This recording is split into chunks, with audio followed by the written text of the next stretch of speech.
SSC वाला विष्णु पर आपका स्वागत है। तो पढ़ाई से रिलेटेड गाइडेंस के लिए तो सबसे पहले मैं आपको यही बताना चाहूंगा कि डेली अपने लिए टारगेट सेट करो और अपना पूरा दिन वो टारगेट अचीव करने के लिए लगा दो। आपकी लाइफ ऑटोमेटिकली अच्छी हो जाएगी, चाहे वो टारगेट आपकी डेली लाइफ से रिलेटेड हो या फिर पढ़ाई से रिलेटेड। और आपसे अनुरोध है कि वीडियो अच्छा लगता है तो वीडियो लाइक जरूर करिए। बाकी आ जाते हैं वीडियो के टॉपिक पर। आज का जो वीडियो है आपके लिए बहुत ज़्यादा हेल्पफुल है, बहुत मतलब एक तरह से रामबाण मान के चलो आप इसको। इस वीडियो में जो भी बातें मैं आपको बताऊंगा ये मतलब आपको मतलब अगर इंप्लीमेंट करोगे तो आप जब एक सीढ़ी चढ़ गए हो तो बाकी की सीढ़ियाँ बहुत आसानी से आप चढ़ सकते हो। तो देखो वन बाय वन एक एक चीज़ को आप नोट करना, एक एक चीज़ को अच्छे से सुनना, क्योंकि मैं भी नोट करके लाया हूँ ताकि फ्लो में आपका वीडियो बन सके, आपको प्रॉपर गाइडेंस मिल सके। देखो बहुत सारे कमेंट मैंने देखे हैं मेरे वीडियोस में भी और भी अदर वीडियो अलग टीचर्स के वीडियो में भी जो गाइडेंस देते हैं।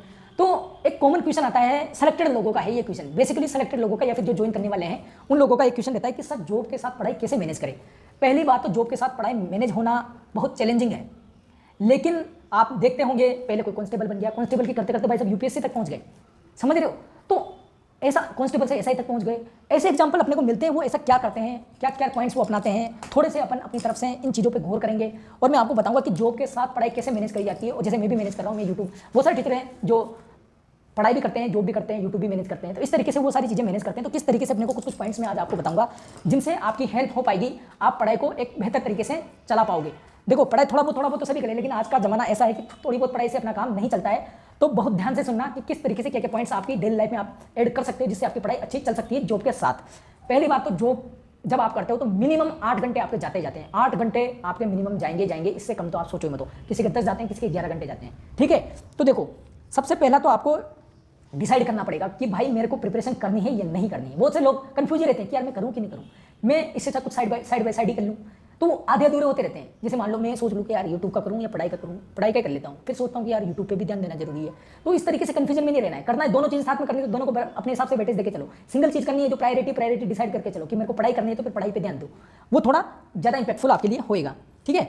उसके बाद है थोड़ा अपना जो जॉब लोकेशन है वहाँ पे सर्कल थोड़ा छोटा रखना। आप सर्कल अगर आपके यार दोस्त बहुत ज़्यादा बन गए तो उनके जो साथ है आपको घूमने भी जाना पड़ेगा, उनके साथ टाइम स्पेंड करना पड़ेगा, बाहर जाके 2 चाय की चुस्कियाँ भी लेके आनी पड़ेगी, चाय की है ना, चाय की, ठीक है। तो वो हो जाता है, तो थोड़ा सा आपका टाइम काफ़ी ज़्यादा। जैसे मान लो आपके जॉब लोकेशन पे दोस्त बन गए तो उनके साथ कभी कभी घूमने निकल गए, टहलने, हर शाम वो आपके पास आएंगे क्योंकि वो वेले हैं, वो आएंगे ऐसे ही। तो वो आपको थोड़ा सा ध्यान रखना। अगर आपका प्रिपरेशन ओरिएंटेड माइंडसेट है तो आपको थोड़ा सा सोचना पड़ेगा कि यार मेरे को पढ़ाई मैनेज करनी है, तो मैं जॉब से आने के बाद थोड़ा सा फ्रेश होकर और मैं पढ़ाई को अपना टाइम दूँ, कंसिस्टेंटली देना पड़ेगा वो टाइम। ऐसे नहीं कि आज दे दिया कल घूमने निकल गए, ऐसे नहीं, कंसिस्टेंट प्रायोरिटी रखो। मना करना सीखना पड़ेगा आपको कि यार नहीं मेरी पढ़ाई है अभी, मैं तो पढ़ाई करूँगा, इस तरीके से आपको थोड़ा मैनेज करना पड़ेगा, ठीक है। उसके बाद है मोबाइल यूज लेस। आपको लेस मतलब बहुत कम मोबाइल यूज़ करना पड़ेगा, क्योंकि क्या होता है ना, जॉब लगने से पहले तो अपना टेंशन रहता है कि यार जॉब लगेगी नहीं लगेगी, उस हिसाब से अपन मोबाइल को थोड़ा कंट्रोल में रखते हैं। लेकिन जॉब लगने के बाद अपने ऊपर वो बाउंडेशन हट जाती है कि यार पढ़ाई तो करनी है ही नहीं, मतलब इतना ज़्यादा बर्डन है ही नहीं, जॉब तो लगी गई है, बाकी करते रहेंगे पढ़ाई, इस तरीके से। और मोबाइल भी यूज़ कर रहे हैं धमाधम, तो उस तरीके से आपको क्या है पढ़ाई में अच्छा खासा आप टाइम दे नहीं पाओगे। मोबाइल तो देखो कितना ही टाइम खाता। आजकल मैं भी कभी कभी कंफ्यूज रहता हूँ कि यार मोबाइल मतलब जो रील्स वगैरह है कि ये इतना मतलब डेंजर तरीके से किस तरीके से ये डिजाइन कर रहे, कैसे कैसे लोग बैठा रखे उन्होंने। एल्गोरिथम उस यूट्यूब की, इंस्टा की जो रील है उनकी एल्गोरिथम भाई साहब इतनी खतरनाक है ना, आपको जो चीज़ कैप्चर कर सकती है, जो आपका माइंडसेट, वही चीज़ आपके सामने डालेगा वो, और एक के बाद एक, मतलब आपको बोर भी नहीं होने देगा। आप बोर तब होगे जब आपका सिर दर्दी होने लग जाएगा। 2 घंटे 3 घंटे तो आप कब रील देख रहे हो, कैसे टाइम निकलता पता भी नहीं चलता, फिर आपका दिमाग ही खराब होता है। जैसे मैं तो क्या करता हूँ, मैं तो देखो इंस्टाग्राम थोड़ा बहुत कभी कभी चला लेता हूँ, लेकिन मैं जैसे एक दिन मेरे को टाइम खराब हो गया, मान लो एक दिन 2-3 घंटे मैंने चला लिया, मान लो बाई चांस, कभी कभी 1 घंटे 1.5 घंटे में मेरा खोपड़ा खराब हो गया मान लो, तो मैं क्या करता हूँ उसको इमीडिएटली मैं डीएक्टिवेट कर देता हूँ। डीएक्टिवेट देखो अनइंस्टॉल करने पर क्या है, वापस इंस्टॉल कर लिया, मैं डीएक्टिवेट कर देता हूँ। डीएक्टिवेट करने के बाद 6-7 दिन तो मैं लेता ही हूँ कि यार इसको बाद में एक्टिवेट करेंगे, तो वो डीएक्टिवेट करना बेटर रहता है थोड़ा सा। तो मैं डीएक्टिवेट कर देता हूँ उसको, भाई अब 6-7 दिन में करूँगा, कभी कभी 6-7 दिन की जगह मैं 1 महीना भी निकाल देता हूँ, तो वो टाइम अपना बच जाता है। इस तरीके से आपको चीज़ें अननेसेसरी टाइम देना ही नहीं कहीं पे, पढ़ाई को प्रायोरिटी मान के चलना पड़ेगा आपको। दूसरी चीज़ है, अगली चीज़ है मतलब मेक टारगेट्स। अब क्या होता है ना, देखो जॉब के बाद जब आपकी जॉब लग जाती है तो देखो मैं आपको कुछ बताता हूँ कि जैसे जॉब लग गई है आपकी, तो आपका लेवल ऑलरेडी एक अच्छे लेवल पर है, तो आप बेसिक से चीज़ें पढ़ना वापस बंद कर देना। बेसिक से ऐसा मत करना कि चलो मैं दोबारा से प्रिपरेशन स्टार्ट करता हूँ, वैसे करने लग गया, ऐसे नहीं करना है। आपको करना है कि मेरा ये लेवल है, अब मेरे को इससे अप जाने के लिए मेरे को क्या चीज़ें रिक्वायर्ड है वही चीज़ करना है। जैसे मान लो आपके जीके में नंबर नहीं आ रहे थे अभी तक, तो आप जीके पे काम करो अभी के लिए, क्योंकि बाकी चीज़ें आपकी मैनेज है। तो जो वीकनेस है उसी पे काम करो, कोई टॉपिक आपने पढ़ने का उससे क्वेश्चन गलत जा रहे तो उसी पे काम करो ओनली, क्योंकि बाकी चीज़ें प्रिपेयर्ड है। अंधाधुन टाइम दोगे सभी चीज़ों पे तो इतना टाइम तो आपके पास है नहीं, 8-10 घंटे तो आपके ऑलरेडी जा रहे हैं, पहले जैसा जितना टाइम नहीं है, तो बहुत प्रिसाइजली आपको टाइम देना पड़ेगा। और सबसे इंपॉर्टेंट है आपको टेस्ट आपको देने पड़ेंगे, वो आपका आईना है, वहां से आपको पता लगेगा कि यार मैं इस चीज़ पर काम करूंगा तो मेरा जो इंप्रूवमेंट है वो थोड़ा ज़्यादा आएगा। तो उस चीज़ पर आप काम करो जो आपकी वीकनेस है, क्योंकि जो आपकी स्ट्रेंथ है उस पर तो कितना काम कर लोगे, 4-5 नंबर और लाके 50 में 45 आ रहे हैं आपके तो 50 कर लोगे, 5 नंबर ही अब जीके में आ रहे हैं, 10-12 नंबर तो उसको 30 तक लेके जाओ, कितना बेनिफिट हो सकता है, बात ये है। तो उस तरीके से आपको थोड़ा समझना पड़ेगा। उसके बाद मेंटेन कंसिस्टेंसी, आपको कंसिस्टेंसी मेंटेन करके चलना पड़ेगा। कंसिस्टेंसी आपको जैसे मान लो डेली आपको 2 से 3 घंटे, ये मिनिमम बता रहा हूँ, मिनिमम 2 से 3 घंटे तो निकालने ही, भले आप दोस्तों के साथ घूमने चले गए, घर से कॉल आ गया, कोई भी ट्रेजेडी हो गई, 2 से 3 घंटे मिनिमम और 4-5 घंटे आप आराम से डेली बेसिस पे निकाल सकते हो कंसिस्टेंटली। कभी कभी ट्रेजेडी हो जाए तो 2-3 घंटे तब भी निकालना ही है आपको, मतलब 4-5 घंटे आप 2 घंटे सुबह 2 घंटे शाम के निकाल 4 घंटे हो गए तो 3 घंटे भी निकाल सकते हो, समझो 5 घंटे तो आप लेके चलो, इतना टाइम आपको मिल ही जाता है, जैसे तैसे निकाल ही लेना, इतना तो प्रायोरिटी रखोगे तो निकाल पाओगे, नहीं रखोगे तो फिर नहीं निकल पाएगा। टाइम निकालना पड़ता है, निकलता नहीं है, ठीक है। उसके बाद जैसे होम विजिट थोड़ा आपको कम करना पड़ेगा, जैसे मान लो बार बार ही घर भाग जा रहे हैं मेरी तरह, तो वो आपको नहीं करना है, घर पर बार बार नहीं भागना है आपको। मैं तो क्या थोड़ी थोड़ी टाइम में चला जाता हूँ घर पे, महीने में एक बार तो मैं मिनिमम जाता ही जाता हूँ, तो आपको वो नहीं करना है।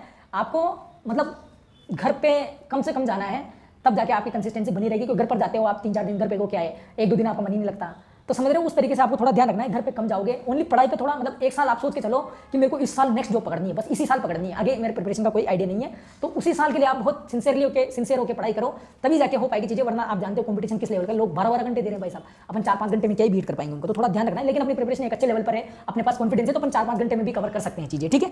उसके बाद है मैं एक प्रॉपर स्ट्रेटेजी, देखो स्ट्रेटेजी आपको बनानी पड़ेगी, जैसा कि मैंने थोड़ी देर पहले बोला कि जो वीकनेसेस हैं उसी पे काम करो, अंधाधुंध मत पढ़ो, आलतू फालतू चीजें पढ़ने की जरूरत ही नहीं है। वोके में नंबर कट रहे तो वोके पढ़ो ना, 20 30 40 वोके डेली पढ़ो, उसको रिवाइज करते रहो, जो वीक पॉइंट है उन्हीं पे काम करो। अंधाधुंध ऐसे नहीं कि चलो पहले की तरह बचपन से ही वापस केडी कैंपस की बुक उठा के पूरा वापस रिवाइज करें, वो करना जरूरी है, लेकिन बता रहा हूँ उसको फास्ट कर लो, या तो फिर उतना ज्यादा आपको नीड है भी नहीं कि दोबारा से बेसिक की तरह पढ़ रहे हो, ऐसे नहीं करना है। जो वीक पॉइंट से वीक चैप्टर से उन पे काम करना है सबसे ज्यादा, तो ठीक है। उसके बाद है फॉलो लिमिटेड सोर्सेज, ज्यादा आलतू फालतू जैसे नहीं कि जॉब लगते हैं पैसा आ गया बहुत सारी बुक्स उठा लाए कि अब तो सारा काम कर देंगे एक साथ, ऐसे नहीं करना है, ठीक है।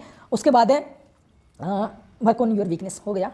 में टेस्ट प्रायोरिटी, हाँ टेस्ट को थोड़ा प्रायोरिटी रखना है, आपको टेस्ट रेगुलर देने हैं। टेस्ट अगर रेगुलर नहीं दोगे तो आपकी प्रिपरेशन किस डायरेक्शन में जा रही है आपको पता नहीं चलेगा, आपकी वीकनेसेस भी टेस्ट से ही सामने आते हो। सिर्फ टेस्ट देना नहीं, टेस्ट देने का मतलब मेरा कहने का ये होता है कि टेस्ट देके आपको प्रॉपर एनालिसिस करना है, तभी जाके आपकी कितना टाइम लगे, आपको टेस्ट देना है मतलब उसका एनालिसिस करना है कितना टाइम लगे, धीरे धीरे टाइम रिड्यूस होता जाता है, जैसा कि मैंने आपको ऑलरेडी बता रखा है। टेस्ट कैसे एनालाइज करना है ये भी मैंने वीडियो बना रखा है, सब चीज़ों को वीडियो आपको चैनल पर मिलेंगे, टेलीग्राम चैनल पर थंबनेल के साथ मैंने डाल रखे हैं, वो आप जाकर देख सकते हो। उसके बाद है थोड़ा सा, हाँ 1-2 चीज़ें और हैं जो एक्स्ट्रा है, जैसे मान लो खाना बाहर रहते हो तो खाना बनाना पड़ता है, इससे अच्छा आप टिफिन लगा लेना बढ़िया क्वालिटी का, तो आपको खाना बनाने का जो 2 घंटे हैं वो आपके सीधे सट बच जाएंगे।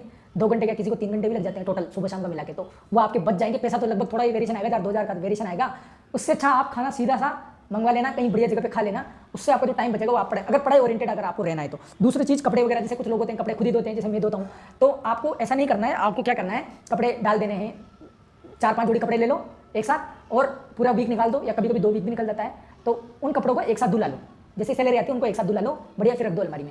ऐसे कर करके आपका टाइम बहुत ज़्यादा बच जाएगा, तो ये टाइम आप पढ़ाई में लगा सकते हो। और तीसरा है ऑफिस में रिलेशंस आपको मेंटेन रखने पड़ेंगे। कभी कभी क्या होता है ऑफिस में भसड़ हो जाती है, तो ऑफिस की भसड़ आपके दिमाग में घूमती रहती है, पढ़ाई डिस्टर्ब हो जाती है, तो ऑफिस में बिल्कुल एकदम ऐसे रहना है कि किसी से लफड़ा नहीं हो अपना, बस ऑफिस का लफड़ा घर पे लेके आओगे तो फिर दिक्कतें होती है। ऑफिस का लफड़ा ऑफिस में खत्म करके आना है, ज़्यादा मतलब खत्म करके आना है, मतलब ज़्यादा मतलब वो नहीं करना, इन्वॉल्व नहीं होना है ज़्यादा चीज़ों में, अपना काम करो, मस्त रहो। कोई सीनियर अपने को बोल रहा है सुन लो चुपचाप, ज़्यादा वो नहीं करना है, इसी तरीके से जो करना पड़ेगा, ठीक है। वैसे होता है।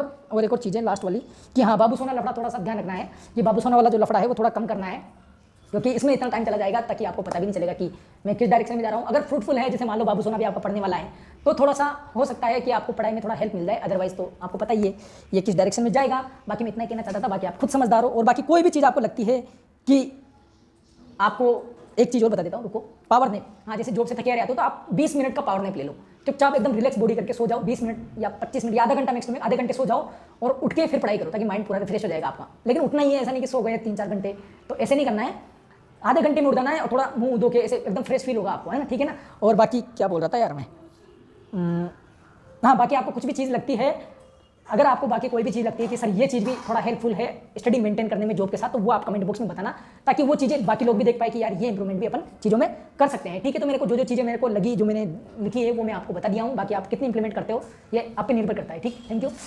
वीडियो अच्छा लगा है तो वीडियो जरूर लाइक करिए। और वीडियो के एंड में आपको बताना चाहता हूं कि इस चैनल पर मैंने मैथ्स का पूरा सिलेबस अवेलेबल करा रखा है। बाकी अदर सब्जेक्ट से रिलेटेड भी जो यूट्यूब पर अच्छा कंटेंट है वो सारा मैंने प्लेलिस्ट बनाकर डाल रखा है। और टेलीग्राम चैनल पर मैंने जीके के पूरे बहुत शानदार नोट्स अवेलेबल करा रखे हैं। और भी कोई रिलेटेड गाइडेंस होता है तो वो गाइडेंस भी मैं अपने टेलीग्राम चैनल पर आपको बताता रहता हूँ। कोई भी कमेंट आता है तो उसका जवाब भी मैं स्क्रीनशॉट लेकर डालता रहता हूँ, ताकि आपको ये पता चले कि किस डाउट का क्या सॉल्यूशन हो सकता है, एक आइडिया आपको बेसिक मिलता है। तो टेलीग्राम चैनल जरूर ज्वाइन कर लेना, और चैनल सब्सक्राइब नहीं किया है अभी तक तो चैनल जरूर सब्सक्राइब कर लेना। बाकी हंसते रहिए, मुस्कुराते रहिए। थैंक यू वीडियो देखने के लिए।